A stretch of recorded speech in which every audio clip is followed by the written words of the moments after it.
This is the Farm Monitor. For over 50 years, your source for agribusiness news and features from around the Southeast and across the country, focusing on one of the nation's top industries, agriculture. The Farm Monitor is produced by one of the largest general farm organizations, the Georgia Farm Bureau. Now here are your hosts, Ray DeLesio and Kenny Bergamy. Alrighty then, your one-stop Christmas shopping for everything and anything related to Georgia agriculture. However, all sales are final, no returns once you get done watching the show. Yeah. Hey, and if you're looking to buy Ray and I a gift, no ties or socks. No, just kidding. Coming up, if you're looking for that perfect Christmas tree, we have just what you may need. John Holcomb travels to Covington and shows you why this tree farm earned the honor of providing a tree for the vice president. Every shirt produced here is sewn and grown in Georgia. Meet the man behind the Magnolia Loom, why he says these are some of the finest quality shirts you'll ever wear. Plus, what do you do with all those Thanksgiving leftovers? If you need some ideas, Ray and Marcia have them for you. Meals from the field and more starts right now on the Farm Monitor. As a longtime member of Georgia Farm Bureau's Certified Farm Market program, Barry's Tree Farm in Newton County has been the go-to source for Christmas trees. In fact, they provided trees for the likes of Stone Mountain Park, the Governor's Mansion, and the Georgia State Capitol. This year, they've added a particular residence in Washington, D.C. to their resume. John Holcomb made the trip to Newton County and reports on the wide selection of trees that they have to offer. If you haven't already done so, it's time to officially get into the Christmas spirit. And what better way to do that than by finding the perfect Christmas tree to put on display? One place you can certainly find one is at Barry's Tree Farm in Covington, a Christmas tree farm that's been around for decades and will no doubt have what you're looking for. We are a choose and cut Christmas tree farm, meaning that you get to go to the field and cut your own Christmas tree. That's one of the benefits that we have over a big box retailer, is you actually get to go with a saw and cut your own tree. You know what kind it is, and you know where it was grown and when it was cut. So, you know, that takes a lot of the questions out of whether you want a real Christmas tree or not and how fresh it might be. When you come here, you know how fresh it is. Fresh and plenty to choose from. They offer several different varieties, most of which they grow on the farm. And what they don't have, they'll even bring them in from other states. I have about 9 varieties here to choose from. It's kind of like any other product. Not everybody likes the same thing, so we try to offer a variety of trees. The biggest sellers are the Murray Cypress and the Leland Cypress. We also offer pines and cedars, a Carolina Sapphire, which is a lighter green tree that's actually an Arizona cypress. Those are our trees that you can cut. That's about 75% of our business. The other 25% are pre-cut Fraser fir. Again, if you don't have what they want, they're going to go somewhere else. So we bring in Fraser fir every year from North Carolina to have those available for our customers as well. And of course, in order to have fresh, beautiful trees for people to choose from, it helps that they had a great growing season over the past year. Fortunately, the growing season this year was about spot on. We had as much rainfall as we would need. Now obviously with more rainfall, you got more grass to cut. But from a tree standpoint, we've got a lot of good growth. We trim our trees twice a year, and you can see behind me the growth that's been put on since they were trimmed in September. But we've got a very green crop. In fact, they've had such a great crop, one of their trees won the title of Reserve Grand Champion in the National Christmas Tree Association's contest this year, and allows them the chance to place a tree at the Vice President's residence in D.C. We at Barry's have never entered that contest. It was the first time. We took a Leland Cypress from here at the farm and was fortunate to win Reserve Grand Champion. A majority of the trees were Fraser fir from North Carolina, so we were kind of the outcast. But it was still an honor for us in the South to have one of our native trees not only be entered, but also be selected as Reserve Grand Champion. And along with that award was the opportunity to place one of our trees, a Georgia-grown tree, in the Vice President's residence in Washington, D.C. this season. So it's a great honor not only for us here at Barry's Tree Farm, you know, not only for Georgia, but just for tree farmers across the South to actually see something that we would grow be honored in that manner. You can find a map of tree farms in the state at gfb.org. Just click on the Outreach tab in the Certified Farm Markets menu. Reporting in Covington for the Farm Monitor, I'm John Holcomb. Well, meantime, despite being the second largest producer of cotton in the U.S., manufacturing companies using nothing but Georgia-grown cotton is few and far between.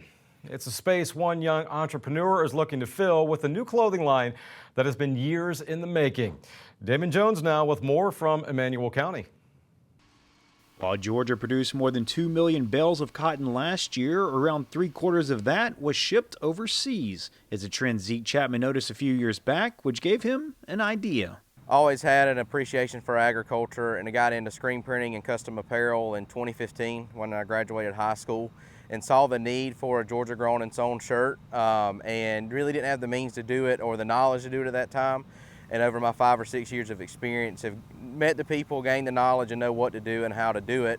That's why in January he began Magnolia Loom, a startup business that puts those principles into action by exclusively using Georgia-grown cotton and keeping the manufacturing local. The goal is to promote agriculture in Georgia, to ensure its future, and to just use the resources we have and keep it close to home. There's no reason of sending everything that we have so far away from home to come back. It's awesome to know that the cotton comes from Georgia, and then we're also sewing it and making it into a shirt in Georgia, using Georgians to clothe Georgians is really what we're doing. I think it's awesome. While this business model is beneficial to the ag community, consumers will also see a difference as the cotton grown here in Georgia is ideal for making high-quality shirts. The climate in Georgia, the soil in Georgia lends itself to cotton that has better characteristics than some of the other drier states. So we're able to accommodate the spinner, which in this case is Parkdale Spinning, which is the largest spinner in the Western Hemisphere, very good friends of mine. So they were very accommodating, gave us the characteristics it needed to be spun into combed ring spun, which is a softer fabric, and the actual characteristics of the farmers that we're using were up and above what was needed. So it's amazing that we're right here in the middle of some of the finest cotton in the world. And those that grow the cotton should also be excited by this venture. With Magnolia Loom using the Field to Closet program, growers that participate could see a financial boost. Field to Closet allows us to pinpoint our cotton directly to a field. So not only do we know what farmer farmed it, but we know the exact dirt it came from. And through Field to Closet, they allow us to give a percentage back to the farmer so that they can actually make a little bit more off their cotton than just what they have sold it for earlier in the year or even now. Even though it was started less than a year ago, Magnolia Loom has big aspirations, and if the early response is any indication, it's well on its way. You know, Zeke has taken off. I mean, his company, Magnolia Loom, has been well received. Everybody that has seen the shirt, they wear well, they perform well. They're super soft because of the comb ring spun aspect of it and the fit. But definitely gaining steam. Everybody that hears about it loves it. Next year, we plan to do 100,000 shirts. We've ordered 50,000 shirts this year. That'll hold us into the end of the year and into the spring. And then next year we'll roll out for some new colors, some different styles. But we would love to do 100,000 shirts next year. If we could get that many shirts on people's backs, it'd be awesome. And just really see it grow to something that's known across the state and then even into other states to see what we're doing is so important. Reporting from Emmanuel County, I'm Damon Jones for the Farm Monitor. Well, Damon, thanks so much. Now, after the break, what do you do with all those Thanksgiving leftovers? That's the million-dollar question, right? We've got the answer. Meals from the Field when the Farm Monitor continues. Stay tuned.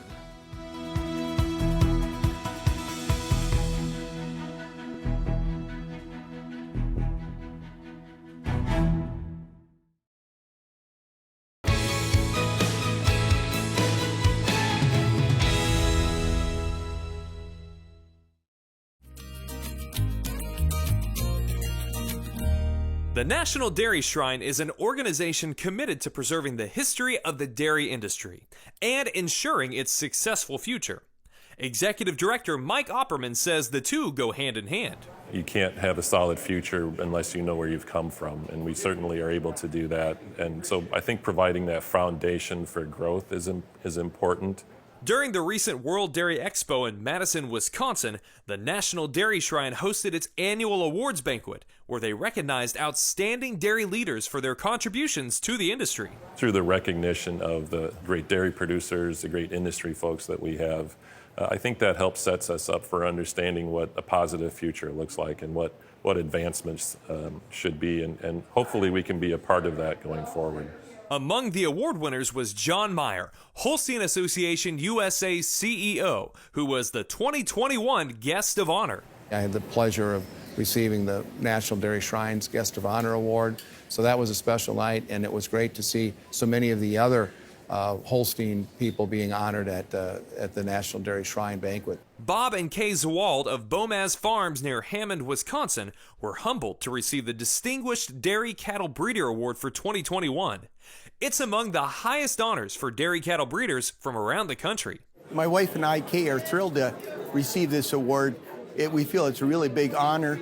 I remember coming to Dairy Expo 40 years ago as a young dairyman and a high school kid and thinking, wow, these guys are great. And so I don't feel like I'm in that league, but it's an honor to be there, and I feel glad to represent the industry as a cattle breeder, and I'm glad that we can supply some of the genetics to promote the breed to further improvement.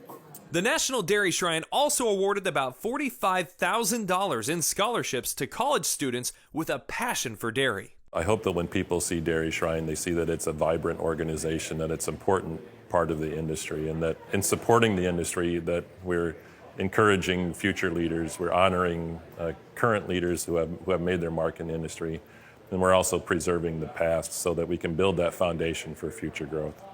Learn more at dairyshrine.org. For Holstein Association USA, I'm Miles Ramsey.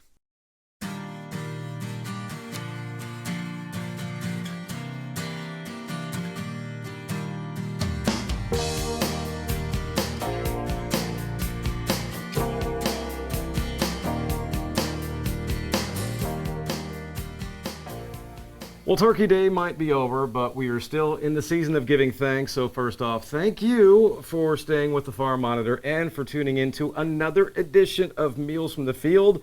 And as always, we are thankful this holiday season, thankful for the great, the wonderful Marcia Crowley. Yes. Good to see you again, Marcia. Ray. I am always thankful to see you every single month. I know, I'm thankful to do this. I am. So as we mentioned, Thanksgiving is over.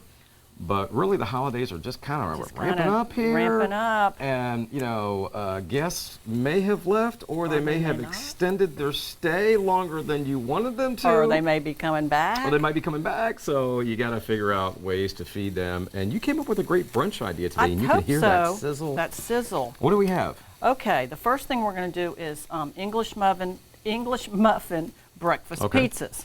And I've already got sizzling in here, which you can hear, onion and red pepper, but really with this recipe you can put in whatever you want. We're going to add to that some crumbled bacon and some crumbled sausage. I don't think we need all of that, but I'll throw it in. What the heck. So you're really just reheating the bacon and the sausage. Okay. Let that heat up a little bit. And these are, like I said, you can put whatever you want in here. You can leave out all the meat. You can leave out the veggies. You can just do cheese and sausage, just like you would a pizza, but in the breakfast mode. Let me turn that up just a little bit. There. All right. Then you're going to add to that 4 eggs, and you need to allow 1 egg per person per muffin. Okay? All right, so these are just scrambled eggs, and I didn't add any salt because there's obviously salt in the sausage and the bacon. You're just going to scramble those up. And this is, obviously you would have to do this part ahead of time, but you could go ahead and cook the bacon and cook the sausage and do all that good stuff. Okay. Little Tabasco sauce Little in Tabasco there, maybe some red hot sauce. Like I said, I didn't add any spices. You could add tomato. And then you just take the finished product that's in the pan and you just slap it on the English muffin, You right? slap it on an English muffin, yep. And then you're going to put it under the broiler. Let me go ahead and turn that off because we've got more cooking to do. You're going to put it under the broiler with some mozzarella cheese on it. And you have a breakfast pizza English muffin. Dare I say yum. They're pretty good. They were a hit when I tried them. A little bit of mozzarella cheese, whatever kind of cheese you want. And just slap that in the broiler. And just slap that in the broiler. All right. I'm going to move this. There's one down. Okay, let me turn this off. Okay, that's done. All right, the next thing, these are pick-up breakfast bars, like you just pick them up on the run kind of thing. All right, this is 3 cups of frozen hash browns.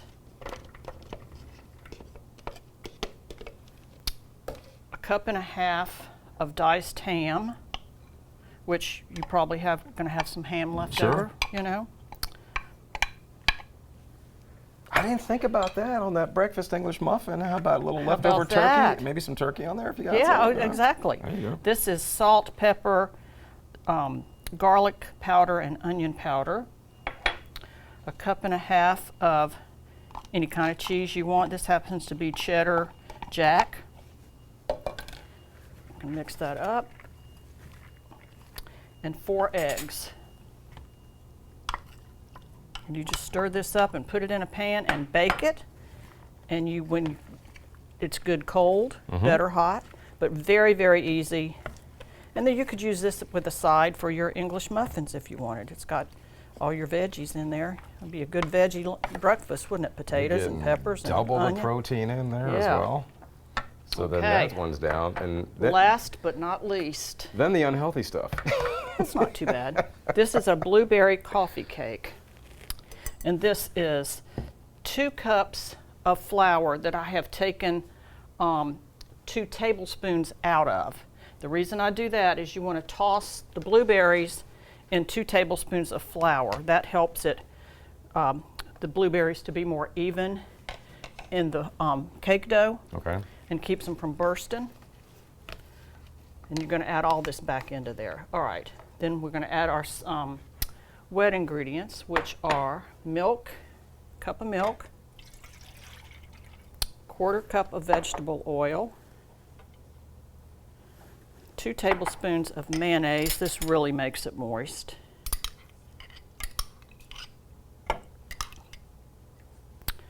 A teaspoon of vanilla extract, 2 teaspoons of lemon zest,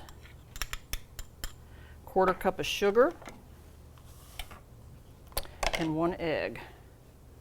And you're basically going to mix all this up and add it to the dry ingredients. And I put mine in a bundt pan because I just like the look of it. It makes it a little dressier. Move this out of the way so you can bring that in that way. Yeah. There you go. Mix this with the dry ingredients.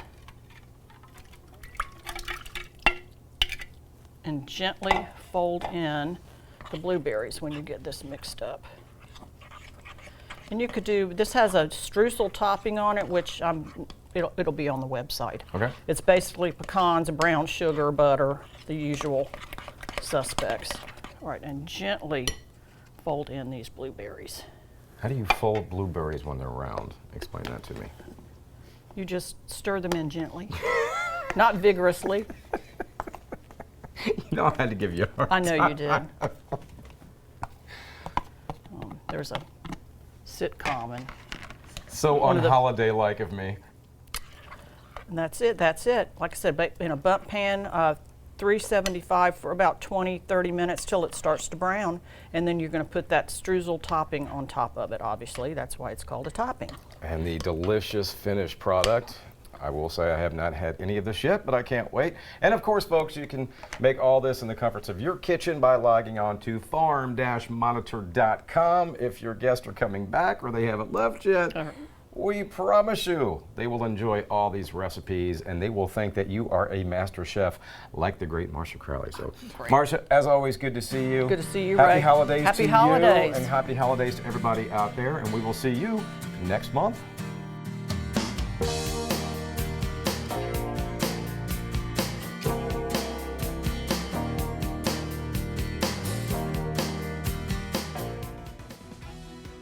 Ray, Marcia, thanks so much, and that looks really good. Well, sometimes pruning those trees, especially crepe myrtles, can do more harm than good. Up next, Extension Specialist Paul Pugliese on what you should do in order to get the fullest blooms possible. Stay with us.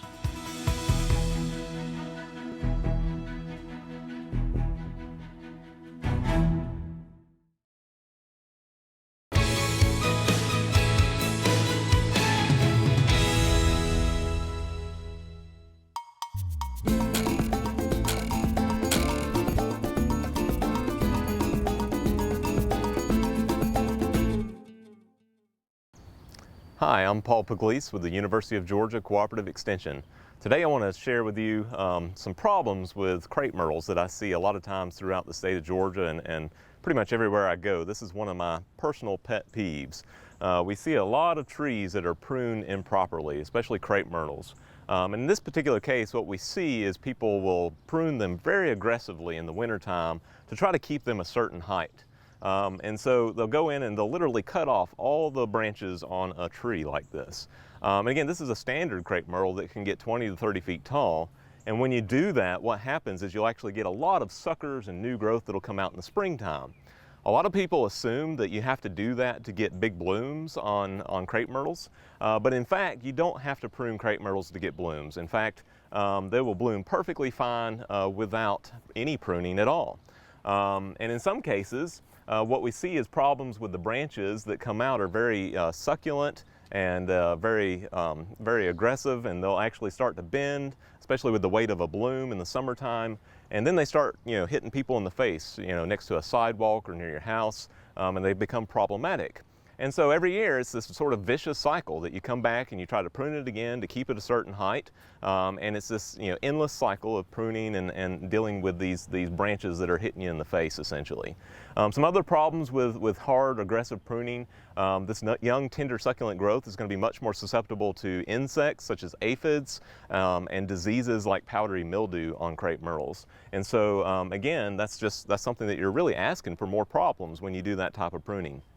Also, the more you prune, the more you have to prune because you're going to have more branches that are going to come out, and that just creates more work for you the next year.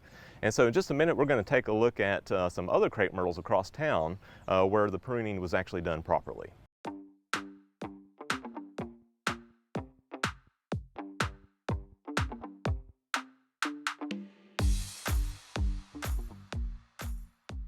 So this is a great example of standard tree-form crepe myrtles. These are some of the most beautiful landscape trees that you could have in your garden or your landscape, and they're very popular trees to have around municipal areas like sidewalks and street side plantings and that sort of thing. With some of the standard tree-form crepe myrtles, they can get as much as 20 to 30 feet tall, as you can see behind me here.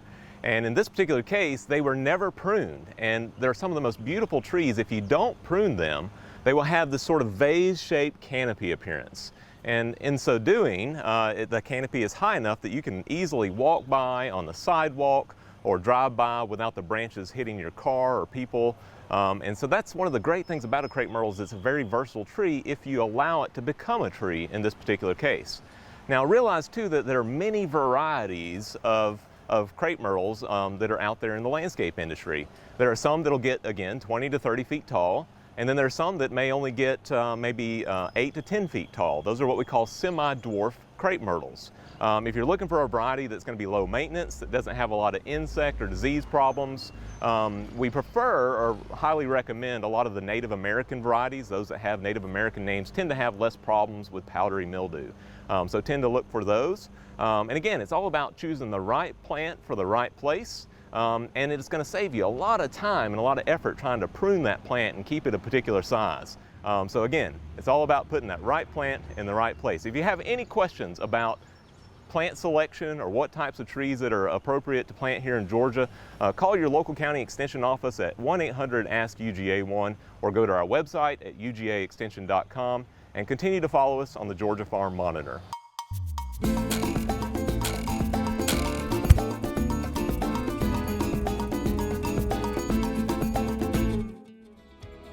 Paul, thanks so much, and thank you for making the show possible. Before we send you on your way, a friendly reminder that for all the latest ag news regarding food, recipes, and what's happening on Georgia farms, be sure you check out all of our social media platforms, including farm-monitor.com. You'll stay informed and see what's up in the world of agriculture and with us here on the show. Take care, everybody. We'll see you next time right here on the Farm Monitor. As always, have a great week.